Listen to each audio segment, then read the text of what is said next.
Барлықтарыңызға қайырлы күн достар, Алтынайдан кеңес арнасына хош келдіңіздер.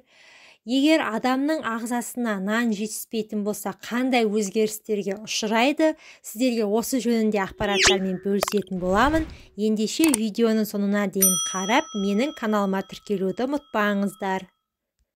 Нан жемесеңіз, ағзада қандай өзгеріс болады, білесіз бе? Арықтағысы келетіндерге бұл өте тиімді болады. Алайда, нан жемеудің әсерінен әлсіреп қалуыңыз да ғажап емес. Біріншіден, арықтайсыз, бірақ көп салмақ тастамайсыз.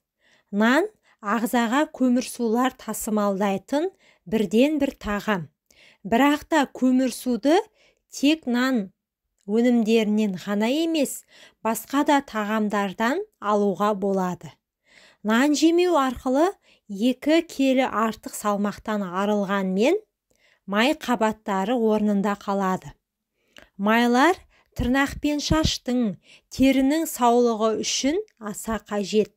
Сол себепті де нан өнімдерінен тамақтану рационынан мүлде алып тастауға болмайды. Нанды салатпен, кептірілген нанмен алмастыруға болатынын естен шығармайық. Екінші, энергия азаяды. Көмірсу адамзат баласына энергия сыйлап, өміршеңдігін арттырады екен. Сонымен қатар нанда жылдам және баяу сіңетін көмірсулар да бар.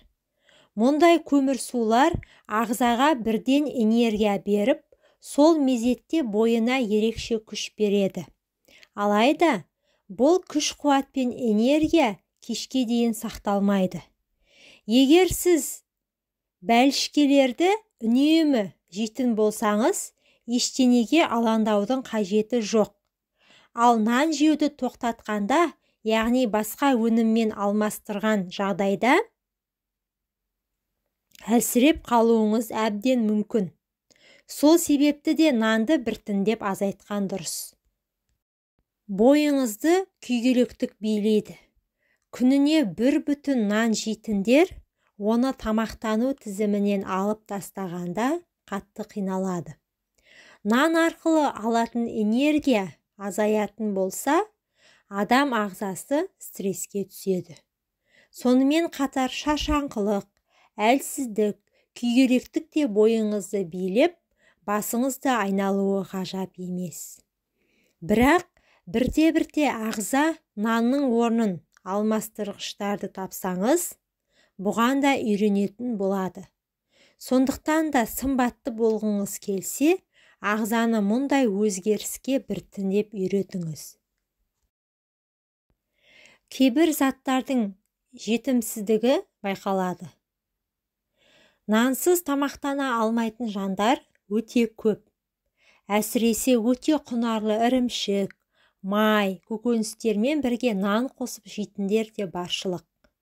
Осындай жандар нанды өз рационынан шығарса, кейбір заттар ағзаға жетіспейді. Сондықтан да нанның орнын немен алмастыруға болатынын ойлап көріңіз. Егер арықтағыңыз келсе, және нанды азайтуды ойлап жүрген болсаңыз, мына ас мәзірін пайдалансаңыз болады. Таңғы асқа кез келген ботқа жеуге болады. Ал түскі асқа буға піскен ет немесе балық, көкөністер және 1-2 тілім нан. Әсіресе кептірілген нан өте пайдалы болмақ. Кешкі асқа жеміс-жидектер, салат жеуге болады.